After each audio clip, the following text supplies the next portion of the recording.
Okie dokie. So we are live, I think. Now, hello, it is Bun. I have not been alive in a very long time, but today I'm being joined by my delightful friend, the beautiful Teacuppity. If you would like to introduce yourself for us. Hi, hello, my name is Sol. Hello, I am Sol. Teacuppity. Hello! Fiddles with the volume just a fraction.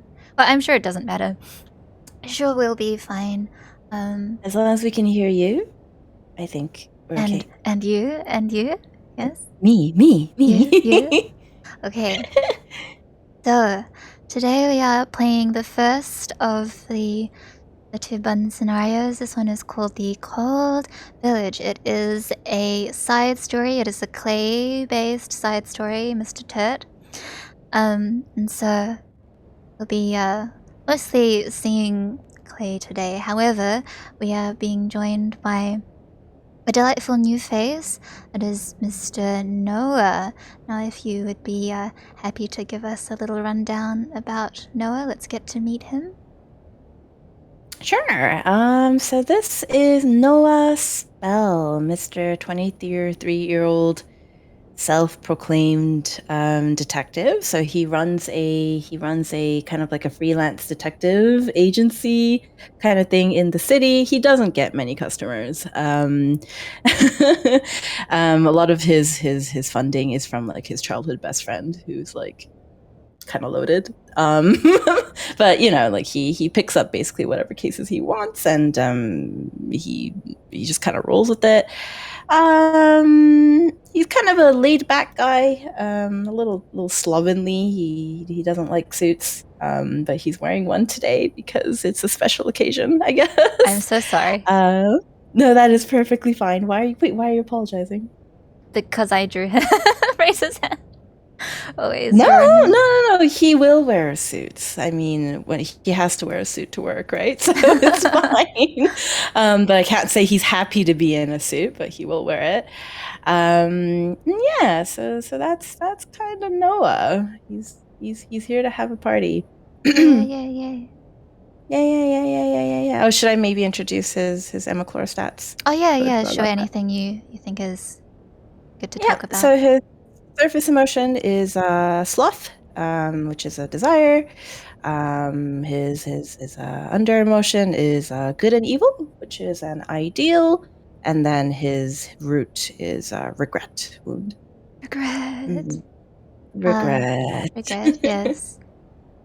So we have Mr. Noah here. In terms of skills, I know that he is mostly based around investigation and perception. Good for a detective. I did note that he has no skills in motion. Nods and thumbs up. No worries. I'm happy for your defaults. Unfortunately, I'm sorry. I was looking at like his like speed stats and stuff, and I was like, is he a speedy guy? And I was like, he's not a speedy guy. Like his entire thing is around kind of like sleuthing around. I should also just point out that his like charm and like society stats are like abysmally low. They're like 2 out of 6. No. Doing his best. Doing his best. Alrighty, He's so trying. that's yes. Good. It's Noah. Now that we've gotten to Noah, our main fellow, I guess we can just get started. As always, if you ever have any like questions about actions or whatever, do whatever, just let me know. But otherwise, we are both just going to fly through this at whatever pace we go. So, Okay. if you would, also if you would be able to adjust sound comfortably for yourself. Yep, I hear the BGM. Thumbs up. Thumbs up. So, this is Noah. Our scenario today begins while Noah is out and about in town. There's been talk about some supernatural activity, supposedly ghosts or things of the sort, in a nearby suburb. You don't know the full details, but you know that there's been at least one actual police inquiry, so the residents are genuinely troubled by what's going on. So today, Noah is headed towards that restless neighborhood today. So you've noted that most of the concerns are apparently around one of the local parks within the suburb, so you are heading that way. Unfortunately, however, you seem to have taken the wrong street to get to said park, and you are now close to what looks like some sort of garage sale. And you find yourself being halted by the garage sale, where there are some kind of queer-looking items and unusual antiques on display, scattered around a few tables, the usual trinkets, ceramics, other paraphernalia. But as you are passing the uncle, the middle-aged man running the stand, he's counting cash, but he spots you and he calls out, catching your attention with a wave, like, "Hi there, young sir. Anything catch your eye? I'll even give you a discount." Noah about to, kind of like bypass the garage sale, pausing and turning around in his steps to take a look at the uncle ? And it's like leans over to look at the wares, and he's like, You wouldn't happen to have anything haunted or anything that has interesting history, would you? Haunted? History? You into that sort of thing, young man? He scratches his beard and looks about. Obviously it seems like he's just trying to peddle some old junk. But as you are standing there and peeking about, you do see something strange from the corner of your eye that catches your attention. If you'd like to roll any sort of perception for me. Oh my god, I don't remember how to roll in McClure. That's okay. So you have 3 perceptive skills. That's observative, eye, listening, ear, and poison check. If you want to roll 2d10, I'll take an observative eye. Sure. Is it R2d10? I think so. It's okie doke. So that is a success. You peek around, and you feel a slight presence from the table despite not seeing anyone there. And although there are no photographs amongst any of the knickknacks on the table that you just looked at, but you swear that for a moment you just saw a man's face, like as clear as day, amongst some of the items on the table. Like maybe a reflection of the light or from a window, but it was for just a moment. You feel certain that someone's gaze was there. Huh. Noah kind of stands up a little straighter, like looks around. Uncle wasn't even looking that way. He was just peeking into one of the cardboard boxes in the back. Like, maybe are you into maybe haunted suits of armor? I feel like I've got one of those around somewhere. Noah looks over at the uncle and he's like, hey, just a question for you. Do you have like a helper or somebody who's like light on their feet? Looks around, adjusts his glasses, like nope, it's just me. I do have one of my nieces coming in to help me this afternoon, but what can I do for you? Did you see something you like?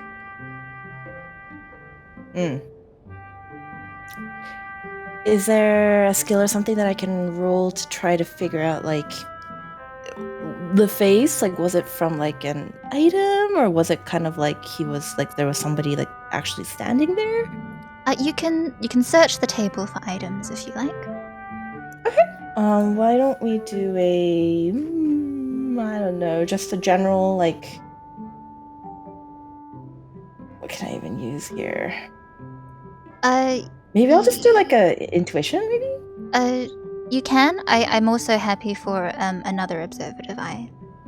Okay, I'll do that then. I'll do 2D And nods. 10. 8. Noakan, sharp-eyed, looks around at the table. Maybe you just sort of scan through the items, you pick one or two up from where you felt the presence. You find a pocket mirror amongst a scattering of other junk, and it looks well kept despite its age. But from inside where the mirrors, the glasses, in place of your reflection, you see what looks to be a grayer sky than the day's weather would suggest. Just visible within. Oddly enough, it does not show your face. Noah holds the pocket mirror kind of at like arm's length, and he's like turning it around in the sun to see if it like reflects the sky any differently, or he kind of looks vain doing it, I think, from like the side, because he's like, holding it up at his face and swirling it around. He like strokes his chin. He's like, interesting. Nods. But hey, good old uncle, how much for this thing? The uncle, looking over, he like readjusts his spectacles and leans over to check. And you probably hear him mumble something about young folks and the occult these days and how weird stuff is going on. What on earth? But as you are holding the mirror over to him, a face shows up within the small looking glass. It's looking back at you. Now, see this face? A young man, it seems, who not only looks through the mirror as if it were a window, but at the sight of you, you see him just balk and act as if he had seen you there.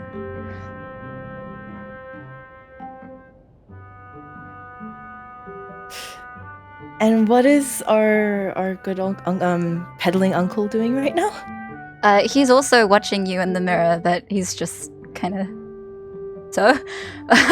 Okay. Maybe he gives you a price, but is also like looking at other stuff, doing other sorting. Perhaps he can't see what's inside.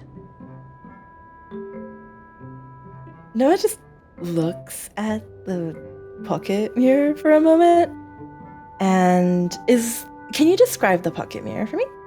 Or should I roll something? I think I would say that it's the kind of mirror that you'd be able to open and close like a compact. It's just open at the moment. But anyway, it's undeniable. When you look into the polished surface of the mirror, a foreign face is looking back at you, and that face is also kind of bewildered. And he is opening and closing his mouth as if he's talking to you. Noah watches that for a little bit, and then he just snaps it closed. Pop. Closes it, and he like turns around to the uncle, and he's like, "Hey, I think I'll take this after all." Kind of getting a liking to it. The uncle probably charges you some not very steep price because it's just an old trinket. But as you are paying for this item, in a second you find yourself quite alone.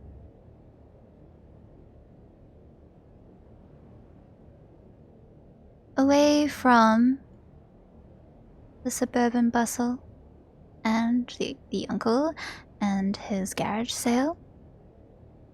And when you look around, You blink and feel as if you've stepped into the screen of a television, almost. And you look out at the world from within the screen.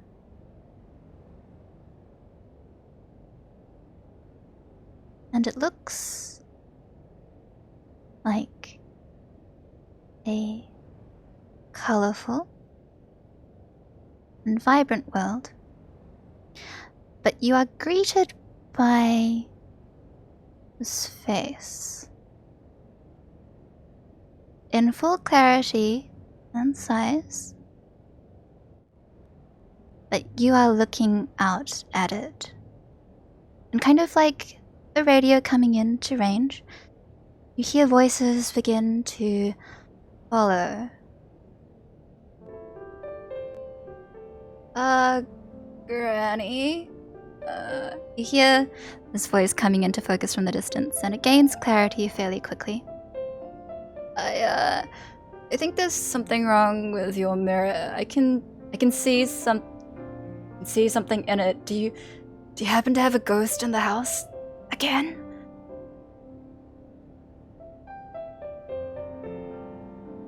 You're inside someone's house, and this person is there.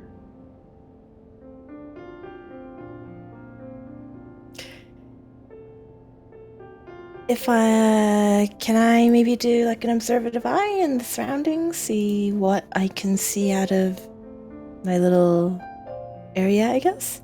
Of course.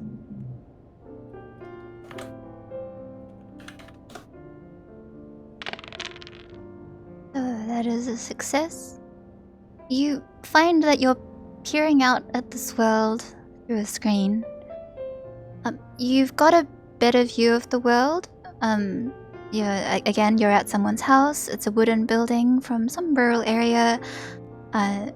You notice that the build of this house is very old, as in old in age and old-fashioned.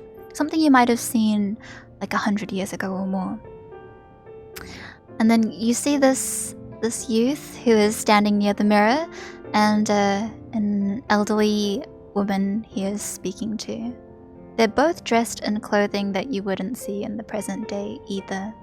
But these things are kind of conveyed to you in home video style.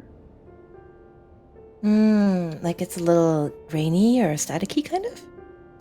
You don't feel like you are present. You feel like you're watching something. Okay. And is it still... Am I actually standing in the room, or is it kind of like I'm watching through a screen? Yeah, I would say the latter. Like if Clay was FaceTiming you. Mm-hmm. Sort of like that. Okay. Nuts. Noah stands and looks around for a little bit. And then he tries kind of waving his hand. And he's like, hello? Clay reacts instantly, and he looks back at the mirror and the man rather. He's like, he talked, Granny. But the old lady who comes out is just laughs and says, "Oh, Clay here. I also made you some fried dough. Take some for the journey." And she gives him a package, and he's like, thanks, Granny. Your mirror. Are you sure you don't want to take this back? And then she just laughs again and says, "Oh, that's for you to take on your journey. It's very lucky, it'll ward away bad spirits." Now Noah approaches, like kind of like as close as he can possibly get to Clay, or the man, I guess, and he's kind of like, "Hey, you gotta listen to me, okay? I'm the spirit of this grandmother's old dead son. I just gotta let you know that there's been some foul play in this house, and I gotta get to the bottom of it." Noah, whose face is very close to the screen in the mirror, is speaking, and Clay is just he looks back at it, and then looks back at the granny, and he gives both you and then the granny a really awkward side smile, like, are you sure it doesn't attract them? But Granny just smiles and says, oh, heavens, no. Take it with you for good luck. The mountain is a scary place to be traveling alone. Don't eat the fried dough, man. Don't do it. It's poison. Noah muttering from nearby. Clay's ready. Clay just, he thanks the Granny. You are somehow stuck in this magical Zoom call with this guy named Clay, and also the Granny who doesn't even see you there. But so Clay kind of just he puts the mirror down and gives it another wary look, but then goes to tend to the Granny. He gives her some things as well. It looks like gives her a little bottle and says, "This is how you should use it." But you can't really get a very clear look at the other stuff that he's got on hand. But either way, he eventually sticks the mirror in his pocket, so for a little while you can't see anything. But you hear him say, thanks, Granny, take care. But after maybe a little while, the scenery opens back up to you. And this guy named Clay, he peers back into the mirror and kind of looks at you quite directly, like, why do spirits keep talking to me? Okay, we've come out a little while. Who are you? And why are you in that mirror?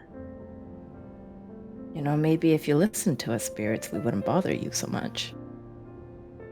Clay gives you just this smile. Did he take the fried dough? Yes, he did. He took it. Noah looks very unimpressed.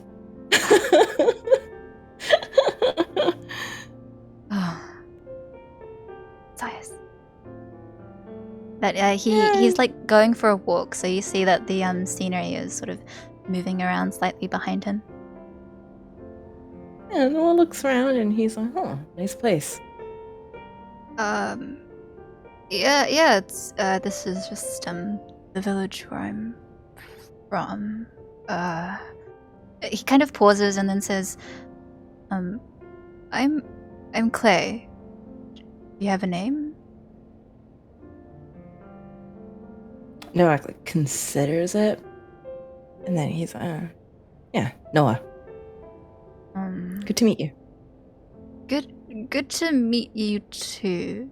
You're not actually one of Granny's sons or anything, are you? I'm pretty sure that all of her sons are still alive. Clay concern. Noah gives Clay kind of a smile and he's like, nah, never seen that woman before in my life. Oh, then where are you from? London. Blink, blink. Oh. You don't know London, do you? He shakes his head. You know what? Yeah. I'll come on, and he just takes the mirror with him as he continues the walk. And he's like, I'm going on a journey. I'm heading down the mountain. I just wanted to take these aunties some medicine before I go. Okay, is she ill? Clay adjusts his bag, and you see that maybe he's not on a short walk. He's got some stuff, but he's like, oh, I'm learning how to make medicine. I want to be a doctor, sir. I mean, I'm still studying. Going to houses, delivering medicine, taking care of people? Sounds like you're a full-fledged doctor to me. Well, just, I know that they'd need me. Well, they wouldn't be able to find someone so soon before I go, so I just wanted to see their faces. But, so, you have a little chat with Clay like this, and he walks along, and you're definitely in a rural area. The scenery all about is, it's lush and green. The houses that you've seen, that you can catch a glimpse of, all remind you of, a historical town. They're built in the same way. But, so after a little while, Clay, deciding to, take pity on you, he kind of, tucks you into a fold of his bag so you can still look around. And he goes to another house down the pathway. And it's an auntie who answers the door this time, and she coughs a couple of times and invites him in. It's like, oh, Clay, it's good to see you. And so he sets down his bag, and you get to just peek around this auntie's room, and he tries to ignore your presence after this. Noah's also looking around from the mirror, but like he's, being like, hey, are you just gonna leave me here? Hey, Clay? Clay, trying to maintain a genial smile, he turns around occasionally and like gives you a thumbs up. But then continues to he thumbs up back. continues to ignore you. But yes. So he thumbs up back, but he's like, it's getting lonely over here. Hey, Clay, I'm stuck in a mirror, right? It's lonely. Clay's talking to the auntie. But you hear them have this exchange. And she says, haven't seen anything strange with the forest again, have you? It's not safe. I mean, who can say what's out there? Especially after that demon girl disappeared. You don't know what evil could be out there. And, he's kind of examining her bag, and she's chatting away. And Clay, in response, is like, I haven't seen anything there, auntie. She's like, oh, but what a vicious face. And you were there, with the damage to the houses and attacking the people. Oh, Clay, you lived close to her, didn't you? Oh, that girl, she tricked us all. You must have been so devastated. And he just says, yeah. Well, good riddance to bad blood. But I heard that they never even found her body. You said for certain that demon girl died, didn't you? What if she survived and comes back for us?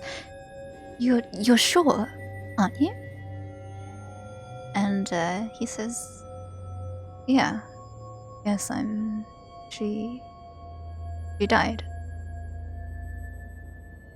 While they're talking, you can't really see Clay's face from this angle, but at this conversation, he looks a bit more unhappy.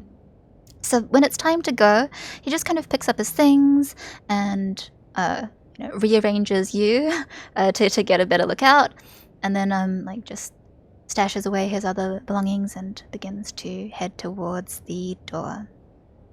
So the auntie calls after him and says, "You're heading down the mountain, aren't you? When will you return?"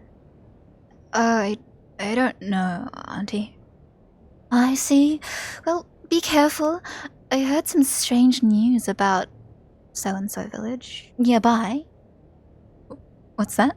Strange news?" "Ah, well, we've come into the autumn months, and so it's been cooling down, but apparently it's been so cold over there that it started snowing. Already. It's unheard of. I mean, it could just be a rumor, but imagine."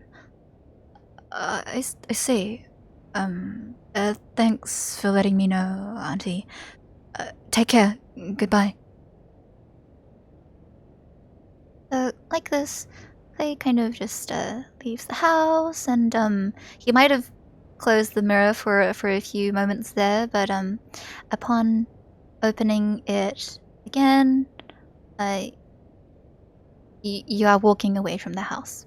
You're just heading away from the house. And he sighs. Popular, aren't you? I just don't even. He looks tired. Don't say it like that.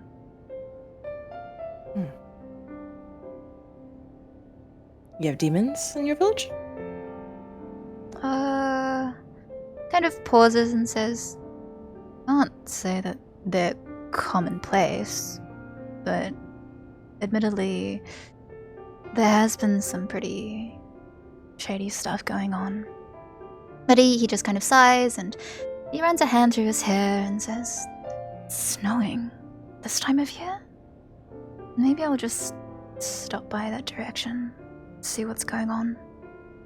But he just continues walking, continues on the path away, and like this, creates a bit of distance between him and the village.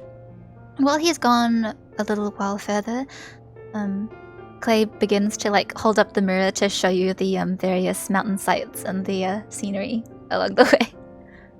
Oh, that's nice of him. Noah's like looking around and kind of enjoying himself, to be honest, and he's just kind of like, so I see doctors do investigative work into climate change. Clay looks over like, what's climate? Climate change? You mean like the seasons? Yeah, sure. And he kind of pauses and says, not exactly. And maybe you've walked a little while, so he stops and just like finds a place to rest for a little bit, and he says, you see, not that long ago, I guess you could say there was kind of a demon that attacked one of the neighboring villages, but that he looks hesitant, but upon peering into the mirror and just like seeing Noah there listening, he's like, that girl, she was my friend, actually. I think that part of me is going on this journey, or like just leaving the village, I guess, so that I can look for her. Part of me feels like she must still be out there somewhere. Correct me if I'm wrong, but I heard that you were saying that she was dead. He smiles at first, but then you see his face fall a bit, and he's like, it's kind of hard for me to hear everyone talk about it like that, but and then he shakes his head again and says, wish I could say something to defend her, but I can't. I really can't. And I can only say that she died because I'm the one who killed the demon, who killed the monster, and so I'm the one who killed her in the end. With my own hands, with my own sword. So in that sense, I'm even worse than all the people who call her names.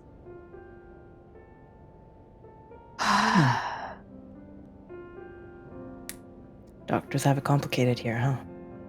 Kinda. It was a demon attack, and it wasn't too far from here, and something weird happened with my friend, and so the demon, it left the village with her, and it turned her into some kind of monster.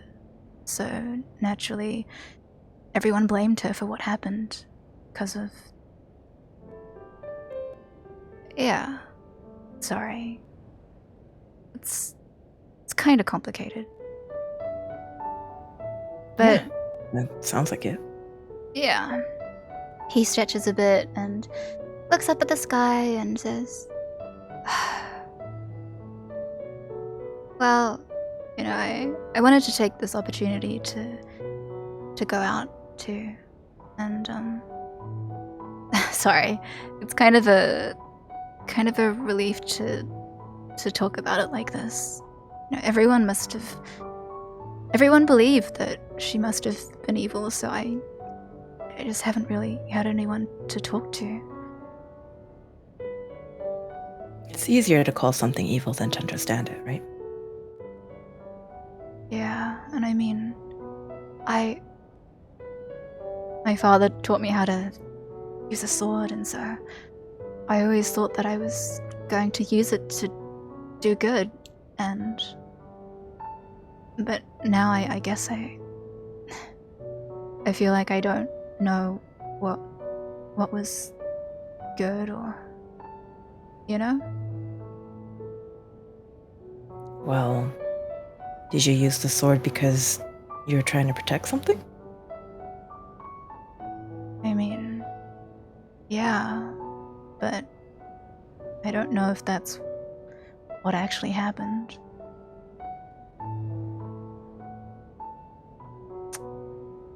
You know, I don't know exactly what happened.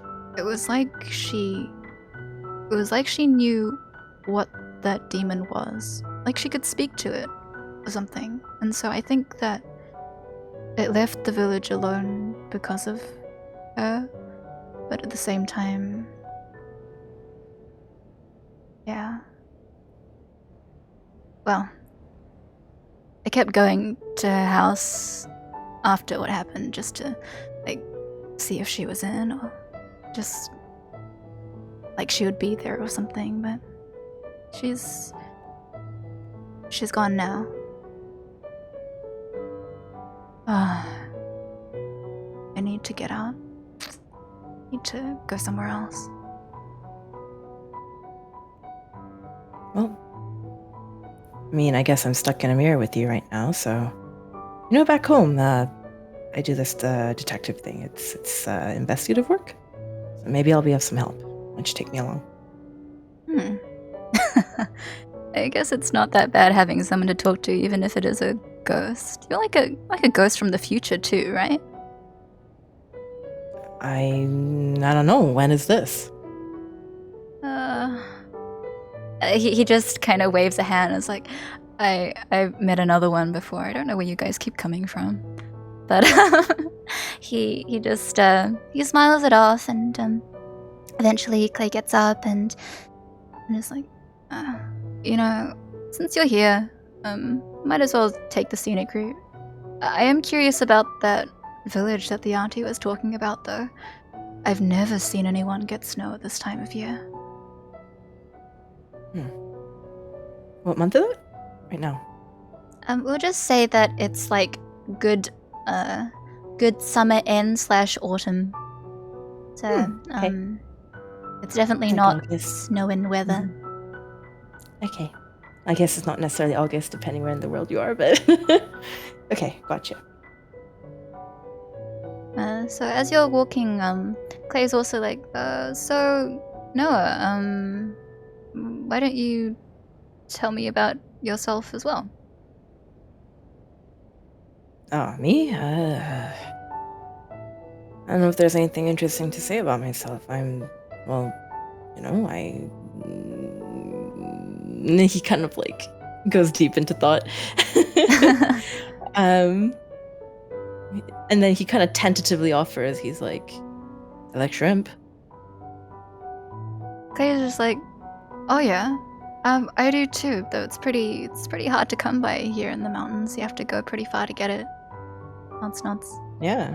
Where I'm from, you can walk into a store and they give it to you crunchy. It's good stuff. Wow. And he's like, I guess I can't feed you anything. He pulls out the bag of fried dough that Granny gave him earlier, and he starts munching on it. And no, it's just, the poison dough. Do you just make it a habit to not listen to spirits around you, or... I mean, you said you had another one before, right? You didn't listen to that one either, huh? Clay just kind of laughs in a low voice and is like, you've all got something to say. Just can't do right by you guys. But he says it with a smile, so he doesn't really have any bad feelings about it. No smiles back. He's content. He does want the fried dough, but he's content. And so he says, he's like, if Granny poisoned it, she did a pretty good job of it. And I was like, well, you know, if it is poisoned, then at least it's, you know, it's good dough. Clay grins. But yes. So like this, the two of you head away from the village, and you don't see anyone along the way. It's very rural. It's very rural. However, as you move onwards, you see Clay eventually just like he takes a deep breath and he shivers, and it's like, really is colder this way. Like, and then he holds the mirror up a bit so that you can see a short stretch ahead, but you can spot, like, for sure, there is white on some of the hilltops, and there are a few houses coming up, so indicating the village. They also have white on the rooftops. Hmm. Hey, Clay. Hmm? Tell me about the what you call it, demons in your area? Uh, How do they work? they're pretty varied, to be honest. The ones that are around our village, they've all been kind of, it's hard to describe. They're like watery, but like mud. I feel like they must live around the rivers and whatnot. Looks thoughtful. Hmm. And like eh, head head closer to. It's very snowy here, but you head closer to the areas of snow, and Clay. He's like holding the mirror up so that you can get a bit of a look around. Um, and he's just sort of musing to himself as well, like, "Wow, it's it's snowing here. Like, what is?" So the village, as you get to it, it's basically white around with mist and snow. So it actually looks a bit like this, even though there's nothing around the area to suggest why it's snowing here. And strangely enough, it seems like only this village is affected. Hmm.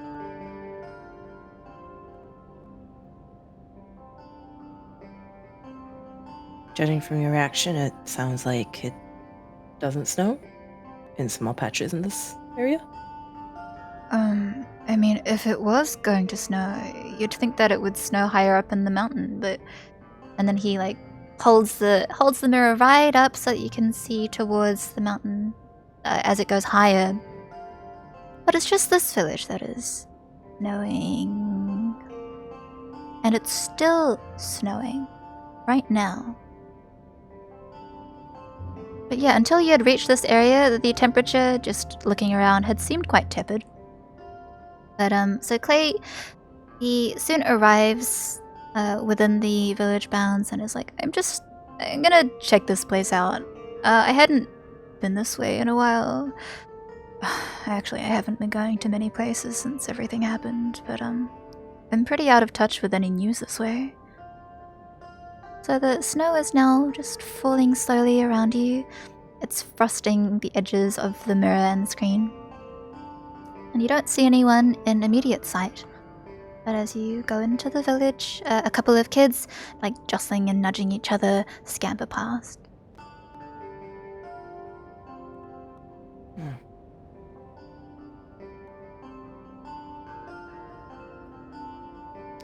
Hey, Clay. Maybe stay cautious. Yeah, I think so. But like, without saying anything much, he starts to like trail after the kids, just like to watch them. So he like just heads down the street to watch where they go, and just like, man, I'm freezing. I can't even make out half the signs. How can it snow so heavily right now? But after he starts to follow after them, the kids notice Clay and they come trotting over to be like, "Oh, hey, Mister, what are you doing here? You gotta wear more." And so Clay smiles and says, "Oh, I'm just passing by the village. I heard it was snowing, and I mean, I thought it was just a tall tale, but no, it's been snowing like this for like 2 weeks now, and every day it feels like it gets even more snowy, right? Uh, my dad said he's gonna take us to stay with Grandma for a while. He said that there's like a curse on the village, didn't he? Yeah. But we've been looking for the person who, like a witch, who must have cursed the village. Or like maybe it was a ghost? Did you say it was a ghost? I don't know. I don't think it was a witch. He swears he saw somebody, or like something, go into the old Kanzaki house, but we know that no one goes there anymore since Shion, yeah. Oh, did something happen to one of the houses here? Yeah. To one of the families that lived down that road. Maybe it was like a hunting trip. Everyone went missing. Like, everyone is gone. I think it brought the village bad luck, maybe? They were away when the snow started, and no one's seen them since. And then, like, the two kids, like, start bickering again about whether it's a witch or a ghost.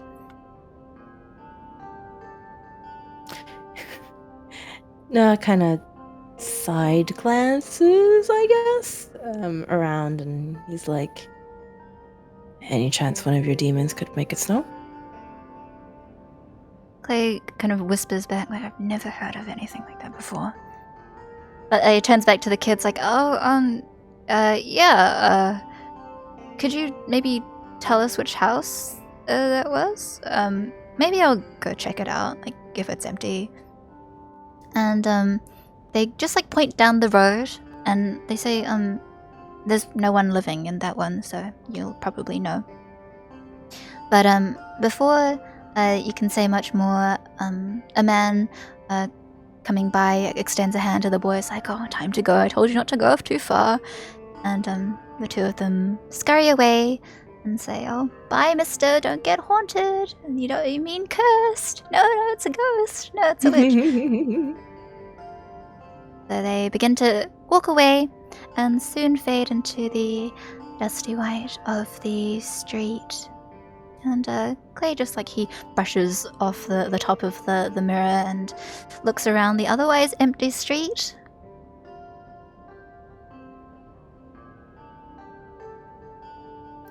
So I see doctors around here also go investigate hauntings. Just gonna look. I'm just interested, I think. And he begins walking down the street, I guess to be nosy. But here, if you'd like to roll any sort of perception. Yeah, I'll roll just a listening perceptive. Sure. Perception. Oh. Yeah. No worries. That is a single success. From where you are, even within the mirror, you can, like, hear what's going on in your surroundings.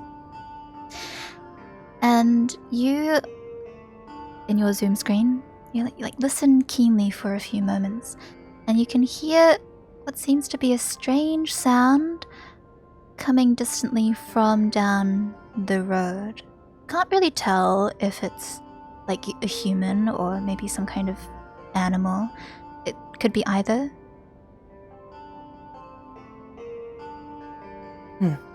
Does Clay give any indication that he hears it? No, he's just walking. Hey, Clay, you hear that? No. What's up? Hear what? Sounds like an animal? Something is crying. Pauses and he raises his head and listens out, and then he's like, I can't really hear anything aside from the wind. But oddly enough, now that he tilts the mirror upwards, it takes you a little while to spot, especially since you're just looking through a screen. But, and Clay also seems to notice this. He says, doesn't it seem like the snow is coming from somewhere? Like, it doesn't look like it's just falling from the sky. I feel like it's getting thicker over here. Yeah, I was just thinking the same. As you go, the slightly eerie noise, like not quite a cry or a wail, you hear it just echoing faintly between the spaces and falling snow. But then, eventually, as you walk along, you stop in front of a house. It's clearly coming from inside. You don't really know what it is just yet. It's just a noise. Tell me you hear that now? I can hear something, but I can't really make out what it is. And Clay's furrowing his brows and looking around. Is this the house? And he begins to like head inside. Just kind of looks around the front. Yeah, would you like to roll another perception? Will do.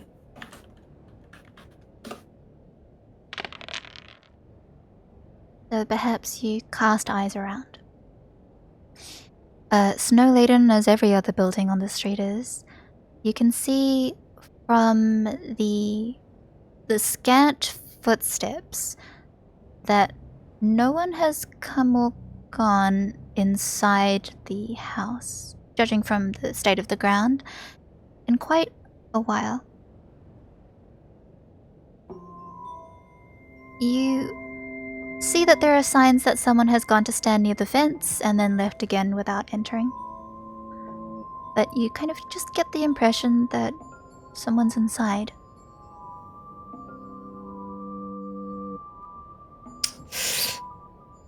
You sure you want to go inside here, Clay? Clay kind of just he scratches the side of his head and is like, well, you know, I hope it's not a ghost. I hope it's just some other guy in a mirror. And he kind of like knocks on the door and is like, hello? Is anyone home? Hello? But there's no answer. And you don't really know for sure what is so strange about this house, but he kind of gives it just a nudge, and it is open.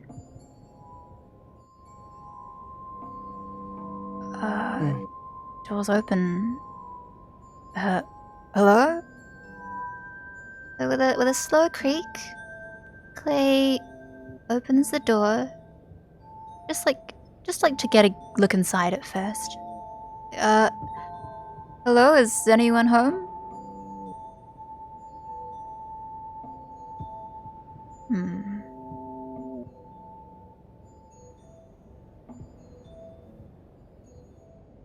No, it's just silent. He's just hanging out of the mirror, looking around too.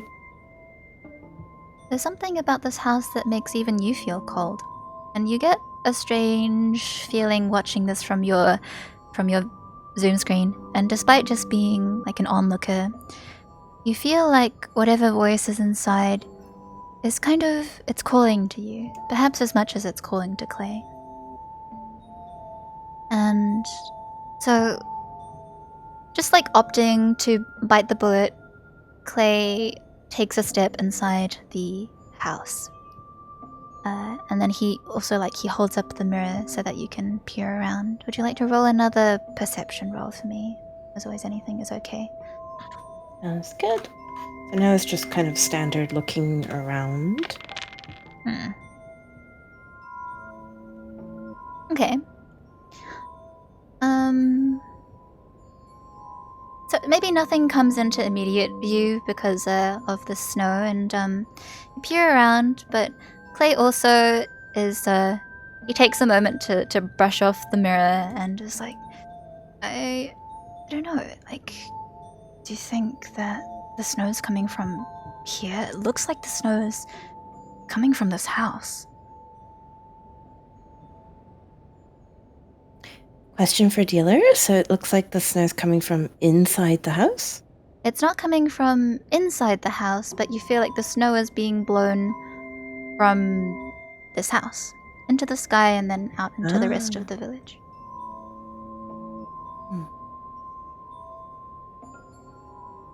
Yeah,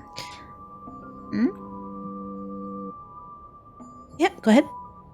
Oh, I was just gonna say that you can just tell from looking around the entrance that whoever came in here last, and perhaps Noah gets this impression, did so very messily. So you can see some scuffing, some dirt. The shoe rack looks like it's been pushed aside a bit.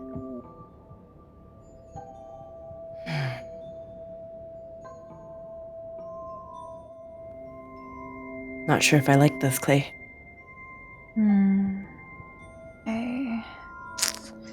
And he just looks around as well and is like, know. And he has a knife. Clay has a weapon, but he's not exactly in the mood to pull it out right now. He's like, I just feel like something's really weird. So the entrance is untidy. It seems like it wasn't. These marks weren't left like recently. Inside the house, there's actually no noise at all. And the interior, as you can see it, is just like quite dim. Someone's family home. You don't get the impression that anyone is here, but Clay just he looks over and is like, "Oh, we came this way, and I've got you, Mr. Detective. We can maybe find out where the snow is coming from." But he makes his way inside. His figure kind of tense, but slowly and carefully, Clay steps into the hallway. And again, he's like, hello, is anyone home? But from the gap in the doors, you can see that there is someone lying down in the living room. And it seems to be a girl with long pink hair that spills out across the floor of the wooden hall.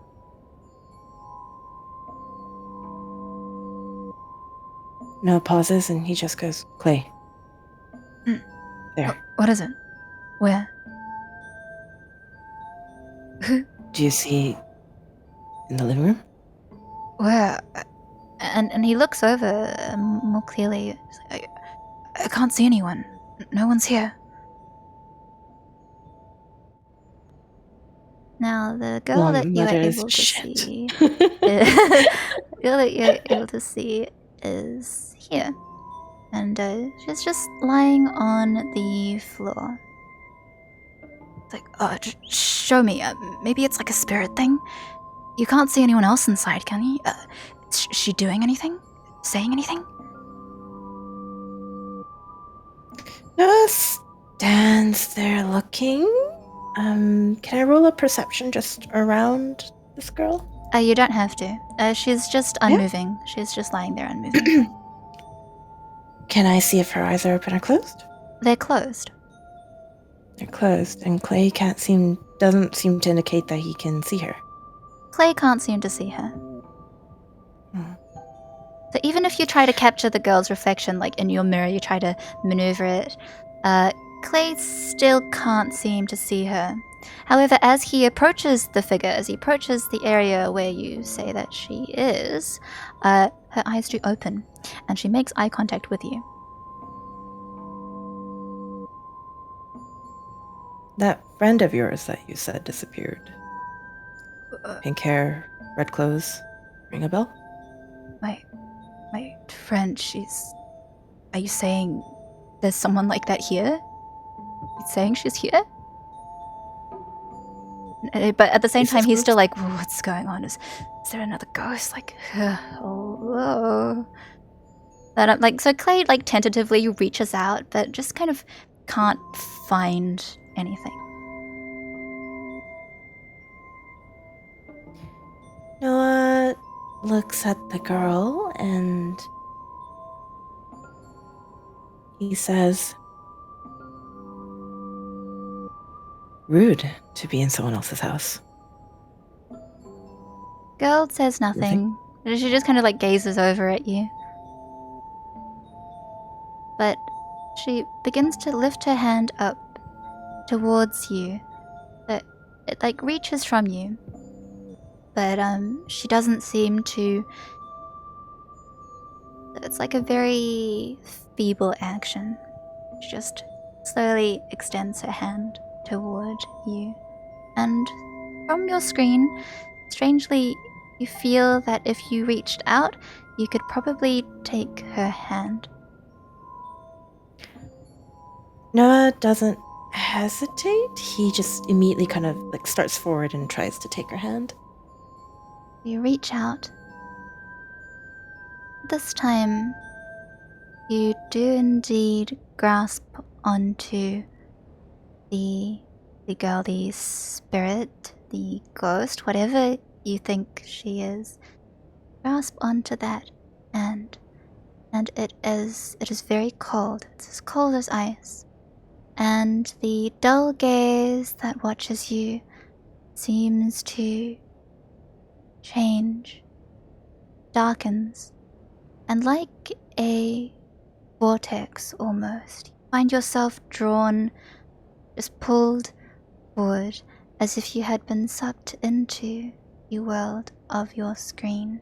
You realize that you stumble out into a world white with snow. A real blizzard that envelops you. And Clay, who's appeared with you, just kind of stumbles over into the snow the same. And a snowstorm fills your ears. It frosts your vision, but you don't feel the cold, only the stifling thickness of the snow in the air. Now Clay, who's come out into this snowy place as well, is like, no, is that you? Yeah. Just two of you face to face. But it's like, how did we end up here? Was it that girl?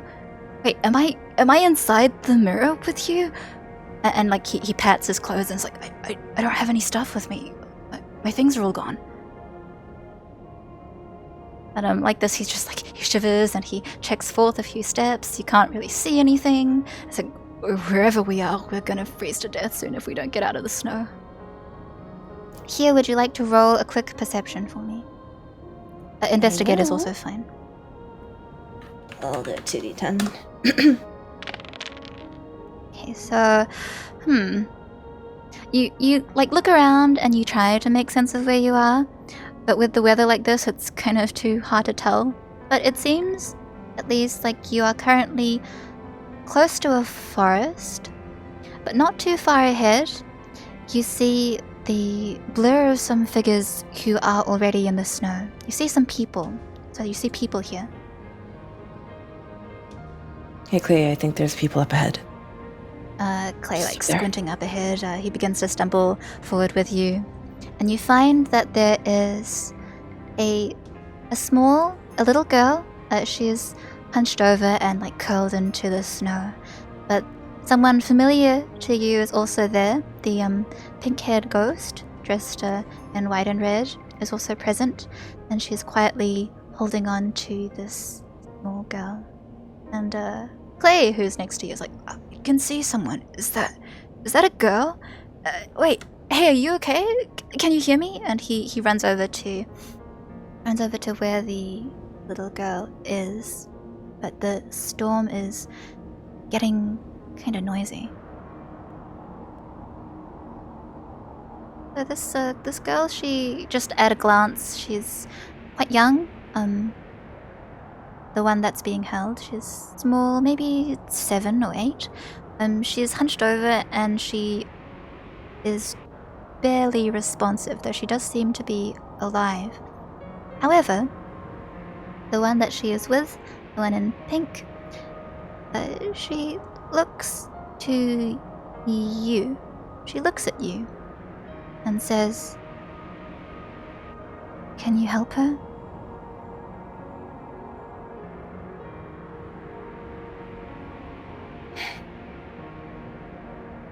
Noah kind of frowns a little bit. And he's like, yeah, we can try. And he like strides forward, so he's also like near the girl, like next to Clay. He's like, do you think maybe she's the girl the kids mentioned? What was her name? Shion? And Clay looks over and says, can you hear me? Shion, is that you? But she's like not really responding, the girl that's like crouched over. However, the pink-haired ghost, she stands up and says, "If she stays here, the winter will never end. The snow will never stop." However, Clay doesn't respond, and you get the impression that he still can't see her. You don't really know if she is real. But she says to you, "This is the best I can do." Clay, on the other hand, looking to you, he says, "She's alive, but only just, how do we stop the snow? The ghost, the other one, is she here? Did she say anything?" Noah. He's like looking at the pink ghost, and he's like, "Yeah, she's here. She says as long as this kid's here, the winter won't stop." Here, there is there is our first resonance check. Now the emotion is grief, Gar. The strength is 4, the rise is 1. If you will roll a 2d10 for me, please. 10. So you succeed this resonance check. And Noakun's resonance will go up by 1. The first resonance check, we're 1 hour in. So, you feel a swell of emotion fill you up as the blizzard rages and screams in your surroundings. A sudden gust of wind threatens to send you both flying backwards. The air clears just enough for you to see that there are 3 figures laying down behind this girl that have been frozen into this snow. You hadn't seen them before because they'd been part buried, but now you see very clearly that these mounds are actually people. Is Noah able to touch the snow and the little girl? Because he probably would have leaned over and tried to touch the girl. Oh, I see. Does he feel her? He can. He can do. Okay. I would say that Oh, yes? Yeah, no, go ahead. Oh, and I was just gonna say that I can imagine Clay would be doing the same.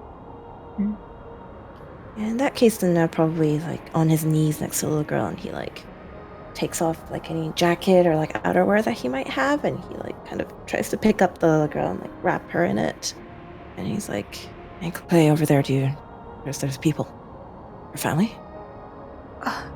Who's that? He also struggles over to get a better look, and has just been buffeted by the winds. But he rushes over to the mounds and then turns a grim look upon both you and the girl who's yet to raise her head.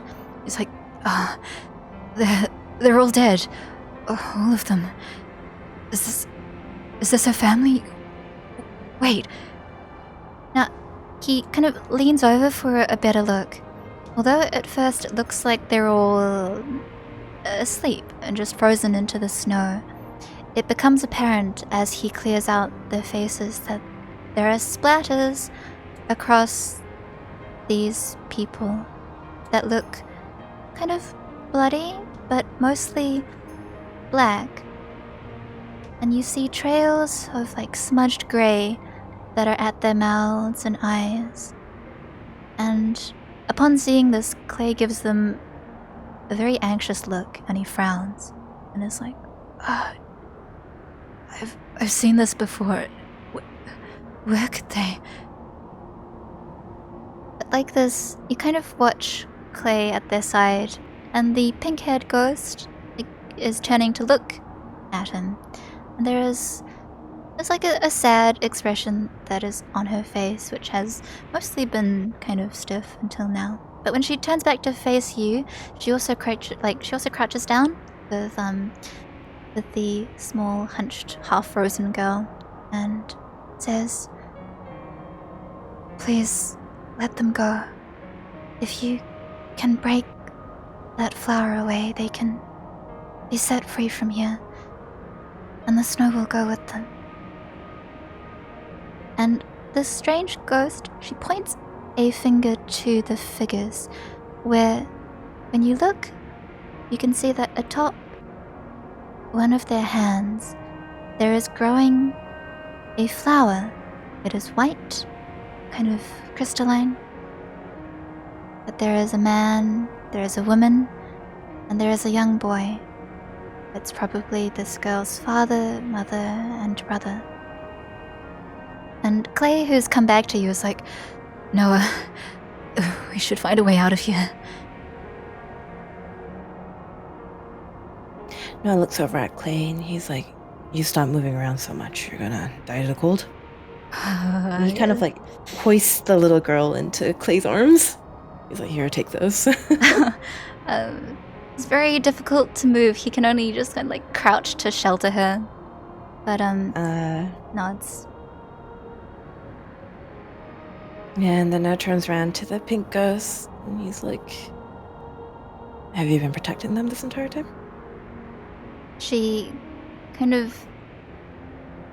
She holds her hands out as if to say she can't do anything more for them.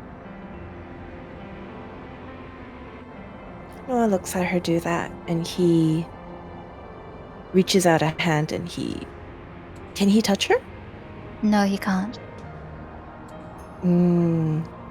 So he kind of goes to like almost like pat her on the head, and I guess she's like incorporeal under his hand.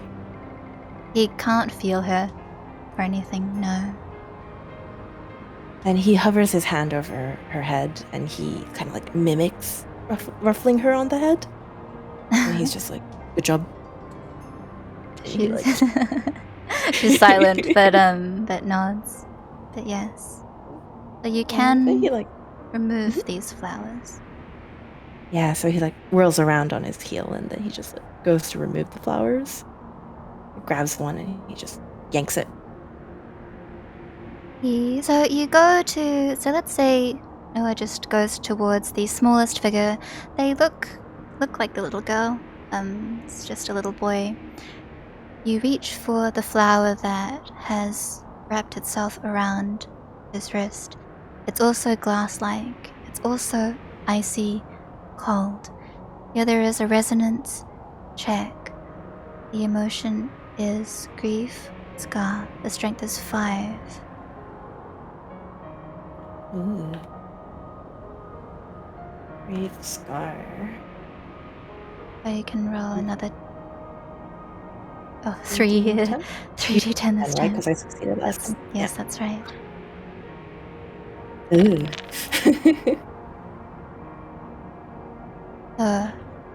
Noah's resonance goes up by 1d2. Okay. 1d2. 1. Goes up by 1.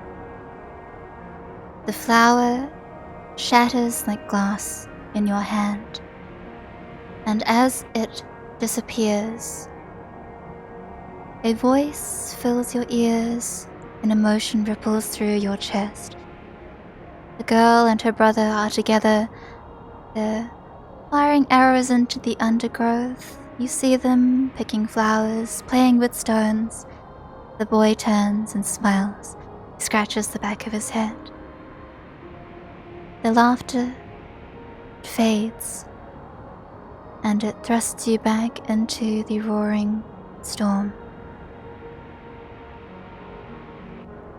So like this, the flower that is growing on the boy disappears. Does anything change with the boy? Nothing has changed. Noah pauses. Clay looks over and is like, What are you doing? What's going on? Clay, tell me, when you look at them, do you see... It's almost like it's crystal. They're flowers? Do you see them? Clay does his best to squint over while like hugging onto the girl and is like, I can't see anything. What are you talking about?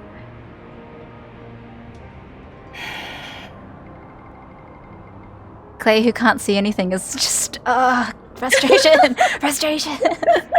Yo, what are you seeing? But, yes. So it seems like he can't spot the flower that is there. Noah gives Clay kind of almost like a reassuring grin. He's like, I think it's the special eye that is reserved only for spiritual bodies or something. And he Clay, kind of like curse you, spirits! Curse you, spirits! And it was like, at least you have us, one of us, rather than not at all, right? And he kind of like wades over in the snow to, I guess, the last two mounds. Yes, so Noah goes to the next figure. The next figure is a woman with long hair. Atop her wrist, you see that there is another flower that is growing and blooming coldly. Noah looks over at the pink-haired ghost, and he's like, I'm trusting you, okay? And he leans over and he yanks the flower. Nods. So there is another resonance check. The emotion is grief, scar. The strength is 6. If you will roll a 40-10 for me. Roll a 40-10 for me, please. That is a success. It is another 1d2 rise. 2. Nurse resonance goes up by 2. So the flower, it shatters in your hand and disappears. Another voice fills your ears, another wave of emotion that washes over you. Following her mother out to the bushes, you see this girl, the mother, together, preparing for the evening meal. The gentle sound of humming, of cheerful song, good food around the hearth, and a smiling face disappears into the white of the snow, and everything returns to the cold.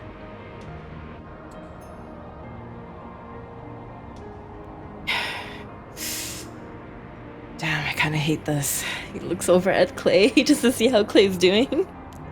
Clay is just kind of struggling to stay upright. He's just gathering snow on the side, holding onto the girl and trying to speak to her. Noah pauses and turns back around to the last mound. Nods. So, you move on to the last remaining figure of muscle and strength departed now. Atop his hand you see that there is a flower blooming serenely.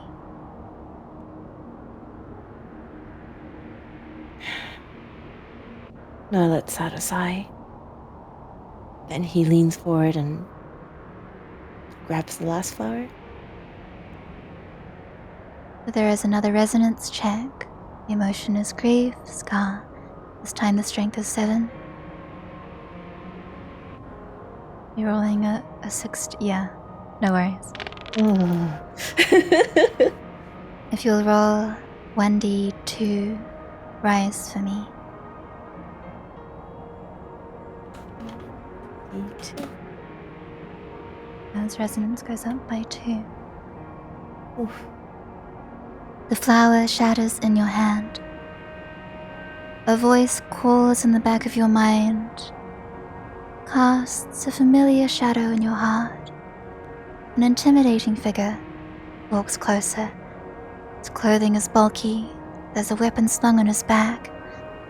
But when he kneels and he opens his arms to the girl, she enters his embrace, and there is nowhere else she would rather be. The security of his hold disappears, and the storm takes its place. And like this, the flowers are gone from the bodies. However, the ghost who is with you, although she cannot do anything but be near you, she speaks again, and you hear, there's one more. And as she shifts away, she's gone over to where Clay and the girl are crouched. And there is a glint of a white flower on the little girl's hand as well, but it's cupped within as if she were holding and protecting something precious. It seems like this little girl had been covering it, but when it comes into view, you feel the storm around you roar and scream with even more intensity, and snow bursts forth from around you all. Ned kind of trudges forward and he's like, "Sorry, Clay, I gotta get in next to you." Clay is like, he's just barely holding on, but he's definitely just like, oh, No, kind of like slides in, but on the way he like reaches his hand forward and tries to like get some snow off of Clay. He like does like a windshield wiper kind of thing on his back. So good of you. What a pal. Yeah. And then he grasps hold of the flower tightly, pulls. You reach for the flower and you push past the flurry of snowflakes. You feel the sensation of it crumbling in your hands. There is another resonance. Check. The emotion is grief, scar. The strength is 8. Feel free to roll 8d10. 8d10.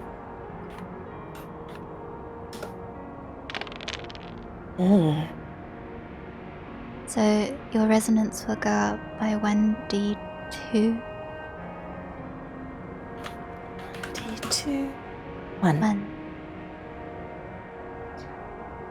So Noah's resonance goes up by 1. You're at a healthy 8 resonance right now. As the flower breaks,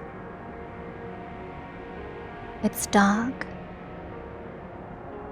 Fear fills your heart as the girl runs through the woods, her legs pushing her onwards at a sprint.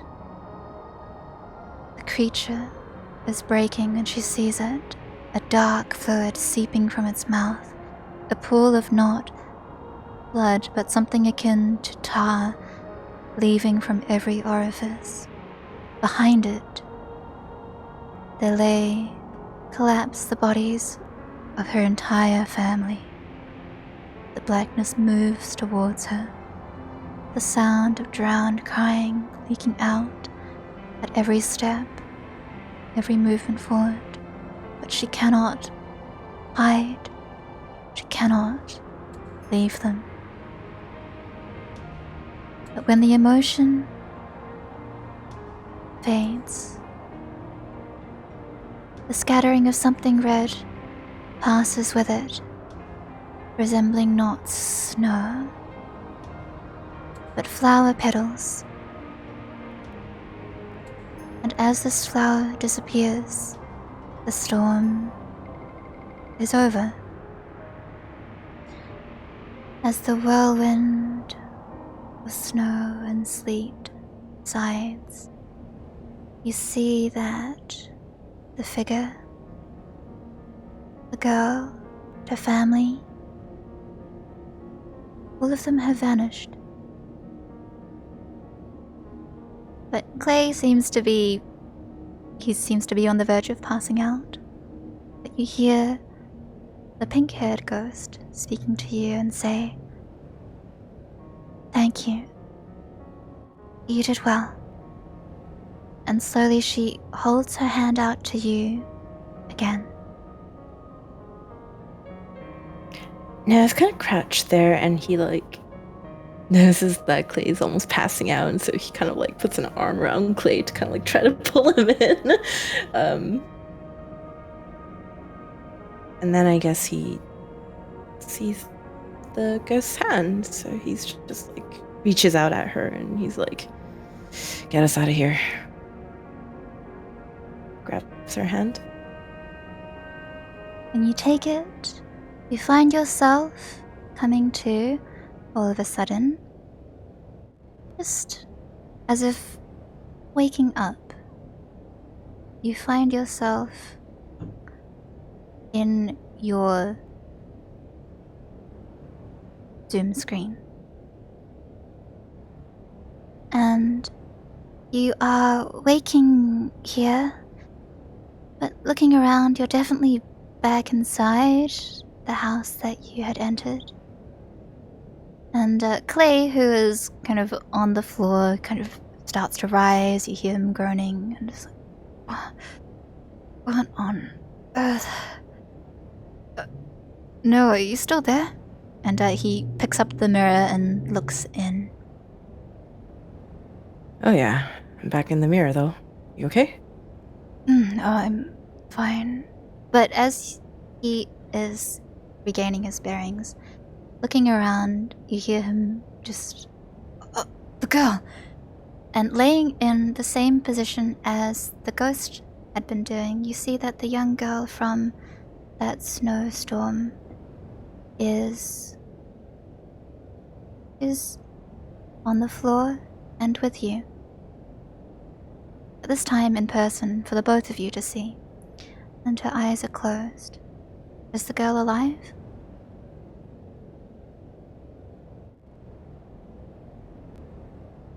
Clay, can you check her for me?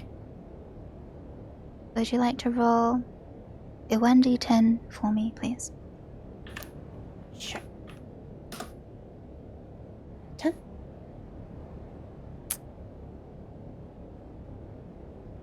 So, the child is motionless. She is frozen in place, as if she had been left in the snow. Down the side of her mouth, you see that there is a dark smear. And Clay, he examines her, but his face is dull, and it sort of darkens as he looks to you inside the mirror, and he says, She's gone.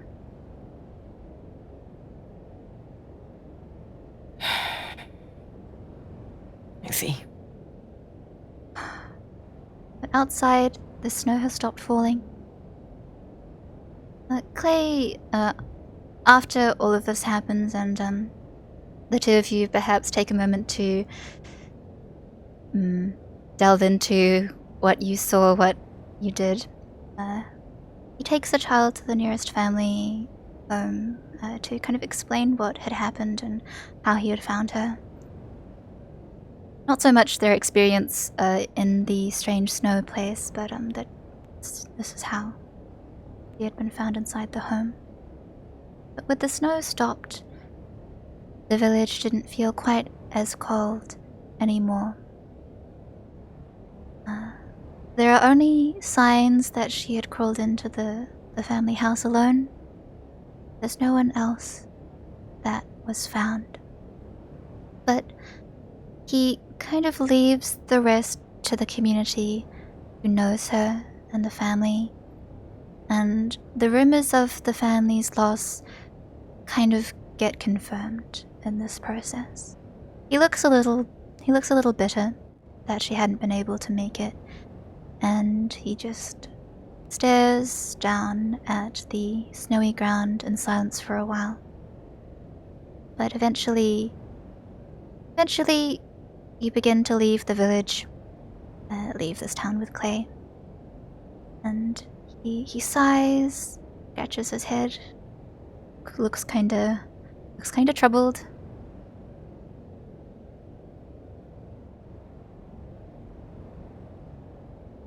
What's on your mind?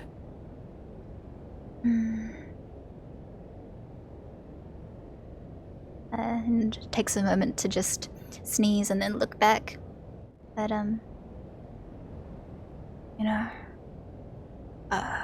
the way those people died, it seemed pretty familiar, even though. And then he just like shakes his head again. I was like looking at him, blinks a few times. And he's like, you didn't answer my question from earlier. Priest outfit? Pink hair? Yeah. Funny little ears? Yeah. He just smiles a little bit and is like, that's her. I wonder why. And like he looks into the mirror and is like, why, even though I have this thing that sees spirits, it sees people, why can't I see her? Why couldn't she appear in front of me? I don't get it.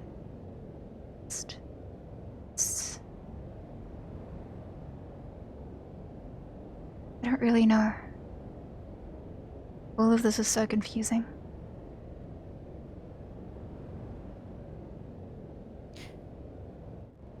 You know, she's the one who told me how to get us out of there. I think she was there protecting the girl. Mm-hmm. I think she'd do something like that, yeah.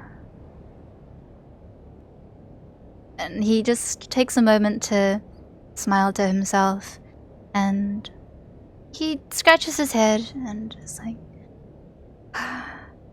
maybe I'm gonna find the right strange mirror or object or whatever it is to meet her again.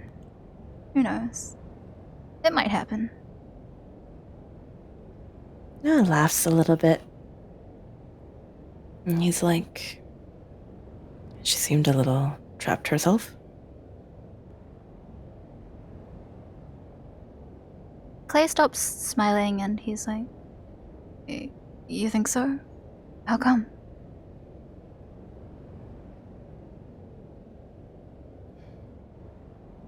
I tried to touch her. And my hand just, kind of motions with his hand, like he was touching something incorporeal. Hmm. And he says, she was trying to help them, but I don't think she could. At this, Clay looks thoughtful. But he continues trudging through the snow until, you begin to see the green of the mountain again. However,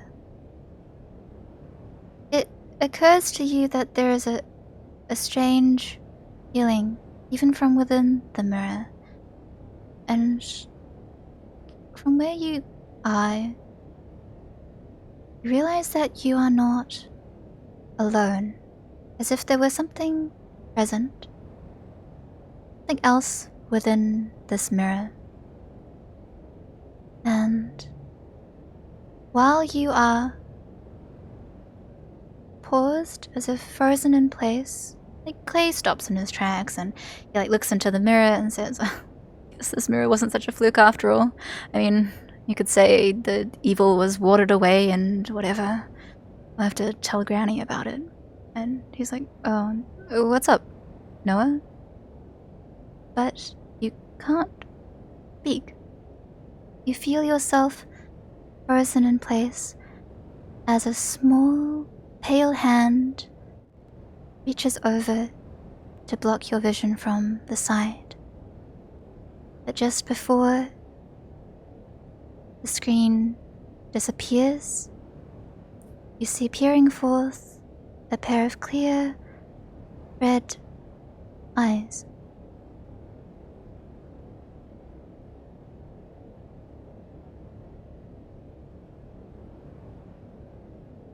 And you hear just a sound in the darkness as a radio comes into frequency. Sound is the first thing to find your senses again. You blink and realize that you're standing in front of a table of old knickknacks and antiques at a suburban street corner. Back in your own skin, you hear the gentle bustle of conversation and the occasional passing car from the street. You are definitely not stuck in a screen anymore. This is the world that you came from. In front, you see someone who looks kind of familiar to you, chatting to the uncle over the front of the table. And he's like, oh, yeah, you know, maybe we'll have to find some way to set up a camera or something overnight. I think I can talk to a guy who's got one. And I mean, the park's not even that big. But then on the other side, Uncle is talking about someone else in his street. But they're just having that sort of conversation.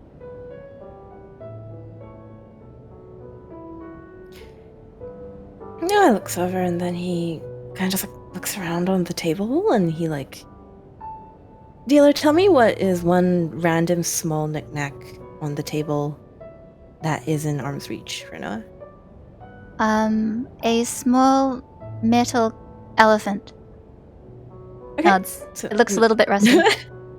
Noah picks up the slightly rusty little metal elephant and he like takes it up to the uncle and he's like, hey, I was wondering if this was for sale? Oh, Uncle looks over and is like, oh, yes, of course, I can definitely give you that. Oh, actually, I think that belongs to a set. Hold on, I think it's got a twin. And he like starts to look around again. While Uncle's doing that, Noah kind of like sidles up next to the familiar face so that they almost like are almost shoulder to shoulder. He kind of leans over with the elephant and he's like, what do you think of this? Think it has some interesting history? Clay kind of like blinks over and it's like, oh, hey, those are pretty cool. I'm pretty sure that my grandma has elephants like that on her mantelpiece, and but he like gives them a grin. Noah grins back, and he's like, yeah. Think it could transport someone to the past or anything cool like that? Something cultish, something exciting? Clay blink nods like, you know, I wouldn't be surprised. I mean, Uncle's got all kinds of weird stuff for sale. And as he's saying this, the uncle comes back with a very similar looking elephant, this time with different colored eyes, but it's definitely part of the same set. He's like, oh, I knew I had another one of these. I was like, what are you telling my customer, Clay? Don't say weird things. This is all good quality, like good quality items. You hear? Noah's like nodding along. He's kind of like, yeah, and best quality items I've seen in a while, actually. He's like taking out his wallet so he can pay. And he's like, hey, Uncle, how much for those glasses that you have on? He adjusts his spectacles like, you want these? And is like, I'm afraid I don't think I can give you these. My eyesight's not doing so well. No. But, No, it's like, shame. No worries. He's like paying for the elephants, I guess. Nods. Plus 2 elephants to the inventory. But so Clay just kind of smiles. Which one's uglier? Which one's uglier? We'll say one has blue eyes and the other has red eyes. Which do you prefer? Little gem eyes. He like takes the one with the red eyes and he like sticks it in like Clay's arms, like unprompted. He just like sticks it there, and he's kind of like, "Look, a gift." Oh, for me? And Clay like holds the little palm top elephant like, thanks, man. And he looks over at Uncle to be all like, you know this guy? But but Uncle just shrugs. It's for your mantle when you have grandkids too, just like your grandmom. And he's like going through his wallet and he's like taking out like 2 pieces of paper and he like gives one to Clay and he gives one to the uncle and he's like, in case you ever run into paranormal things, you know, just down the street, know a spell. I'm a private detective. Clay, here you go. Blink, and it's like he takes it with like an earnest nod and is like,